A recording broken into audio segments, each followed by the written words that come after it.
Welcome back to பிரின்ஸ்லிஸ் kitchen. இன்றைக்கி நம்ம பப்பாயா ஃப்ரை எப்படி பண்ணுறதுன்னு பார்க்கலாம். அதுக்கு முன்னாடி பிரின்ஸ்லிஸ் கிச்சனை சப்ஸ்கிரைப் பண்ணுங்கள், பெல் ஐக்கனை ப்ரெஸ் பண்ணுங்கள்.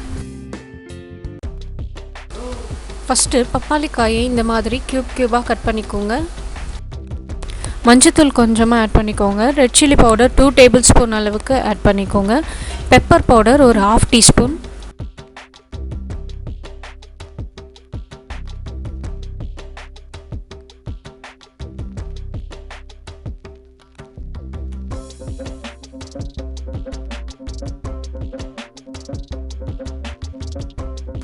சால்ட்டை தேவையான அளவு ஆட் பண்ணிக்கோங்க. ஒரு 1/2 லெமனை இதில் ஸ்குவீஸ் பண்ணிக்கலாம்.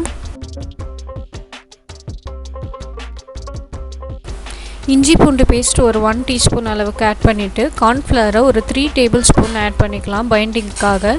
இப்போ இது எல்லாத்தையும் நல்லா நம்ம மிக்ஸ் பண்ணி விடலாம்.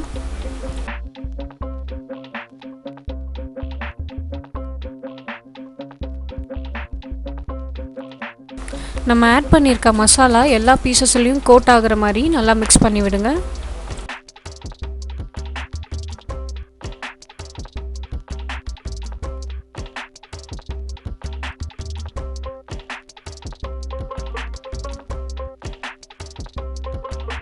இப்போ ஒரு பேனில் தேவையான அளவுக்கு ஆயில் ஆட் பண்ணிக்கோங்க. ஷாலோ ஃப்ரை பண்ணுற அளவுக்கு ஆயில் இருந்தால் போதும். இதை நம்ம ஷாலோ ஃப்ரை தான் பண்ண போகிறோம்.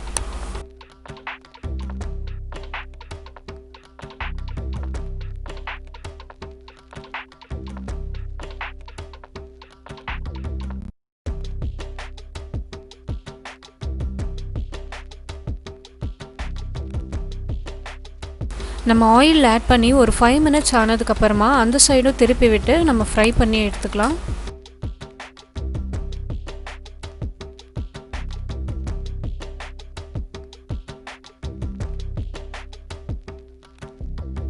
ரெண்டு சைடும் நல்லா ஃப்ரை ஆனதுக்கப்புறமா இதை நம்ம எடுத்துடலாம்.